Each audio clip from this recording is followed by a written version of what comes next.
This video is for Tom and Shannon. We want to show what we can about these two Hammermills. They're identical. It's J&M item 8041 is one of them. It's got a 50 horsepower Marathon Blue Max inverter duty motor. And because it's an inverter duty motor, when you run it real slow, you need external fan cooling. This little motor here runs a fan that just cools the motor. It's not like a TEFC motor where the cooling fan's integral with the motor. We're going to run it here in just a minute, but you can see it's free to rotate right there. Now, we don't have belts connected. I don't really want to run the Hammermill rotor, and the reason is some of these blades need to be freed up. They're all here, but they're kind of stuck.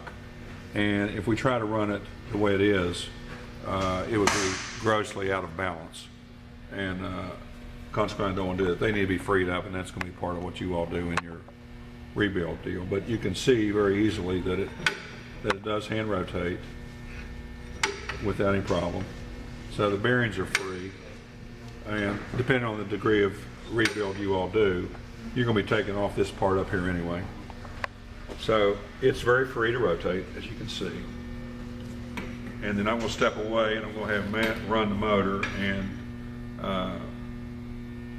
Nate, if you would, you might want to come over to show the shiv it's rotating. Just kind of step away while it gets started and then come into it. Okay. So hang on a second. Go ahead.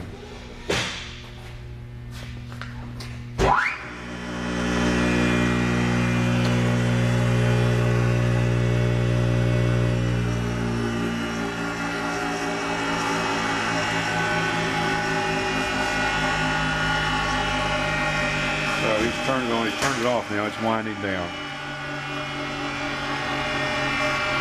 Motor appears to run fine.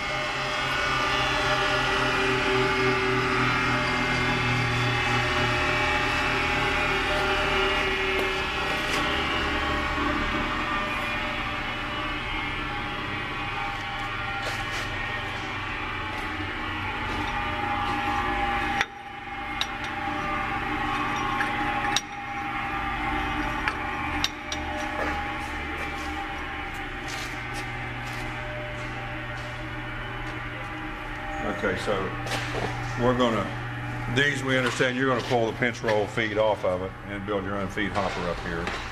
And there's some loose pieces that we're gonna put down in here, little discharge feed chutes and so on. We're gonna lay them down in there for you. Over here's a belt.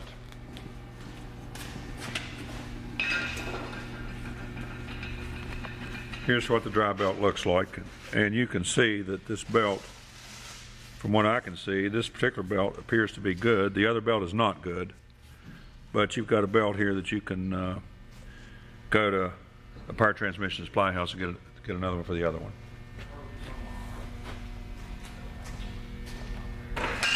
So I think we're done with that. This one here is item 8042. We have previously run this motor earlier today.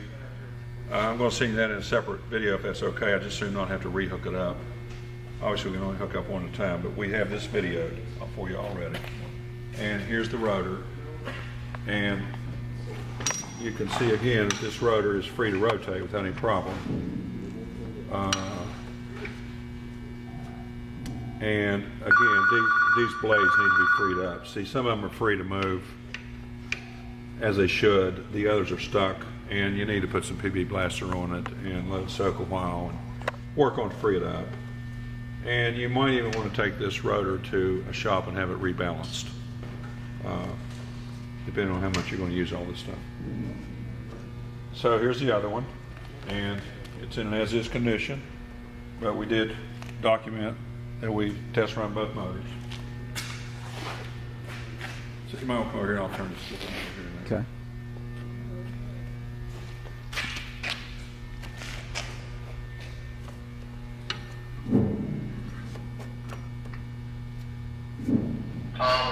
That's hitting the drive guard right there. Got a top installed in a truck will be here in about an hour for us to So- unload from Beach Island, South Carolina. Basically, I think we've done what we needed to do to show you that it's in the condition it is. So appreciate your order, and we'll see when we get it finished up.